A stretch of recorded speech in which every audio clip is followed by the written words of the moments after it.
Selamat pagi pemirsa. Bersama saya Ahmad Rizal dan berikut laporan terbaru mengenai bencana yang terjadi di Pulau Sumatera, dilengkapi dengan latar belakang, fakta terkini, serta upaya solusi yang sedang akan dilakukan. Terus memantau informasi terbaru di Breaking News. Banjir bandang dan tanah longsor besar disertai aliran kayu gelondongan telah melanda wilayah Pulau Sumatera, menyebabkan ratusan kematian, puluhan ribu pengungsi, dan kerusakan parah pada rumah serta infrastruktur. Di mana provinsi paling terdampak adalah Aceh, Sumatera Utara, dan Sumatera Barat. Banjir dan longsor terjadi di berbagai kabupaten kota di 3 provinsi tersebut. Bencana ini dimulai sejak akhir November tahun 2025 dan data terbaru memperlihatkan bahwa hingga Sabtu 6 Desember tahun 2025 pukul 5.00 waktu Indonesia Barat, korban terus bertambah. Korban adalah warga lokal dari berbagai kabupaten di Aceh, Sumatera Utara, dan Sumatera Barat. Banyak di antara mereka kehilangan anggota keluarga, rumah, dan tempat tinggal. Penanganan dilakukan oleh tim penyelamat relawan, aparat militer, dan lembaga pemerintah seperti Badan Nasional Penanggulangan Bencana (BNPB).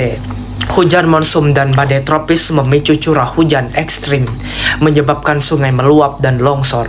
Namun, faktor manusia terutama kegiatan pembekalan deforestasi dan pengelolaan lahan yang buruk di daerah hulu sungai disebut memperparah efek banjir. Banyak kayu gelondongan terbawa arus sungai, indikasi kuat bahwa kerusakan lingkungan memperburuk dampaknya. Bagaimana proses dampak banjir dan longsor merusak rumah warga, jalan, jembatan, dan infrastruktur publik, menyebabkan akses banyak desa, sektor terputus.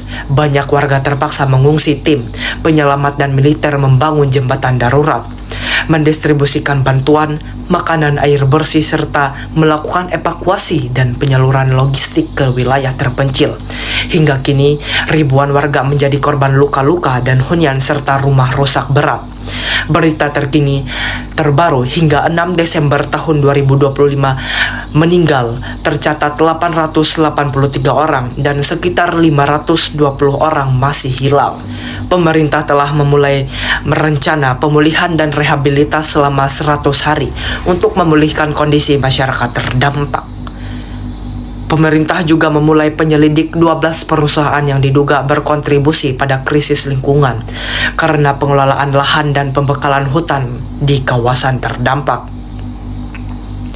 Solusi upaya pemulihan adalah solusi yang sedang dan perlu dilakukan.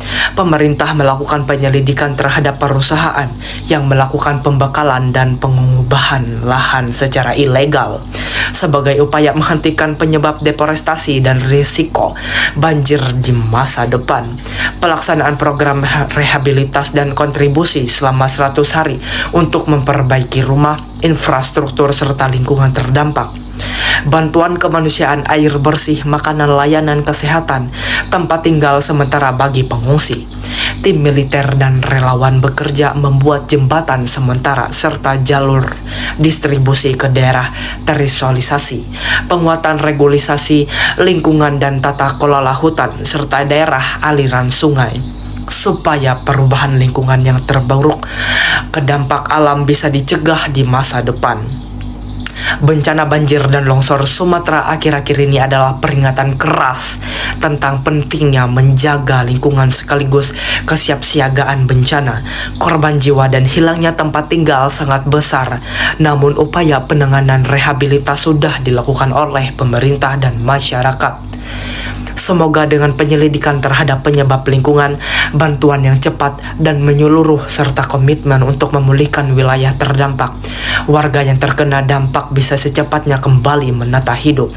Sampai jumpa dan terus melihat informasi di Breaking News.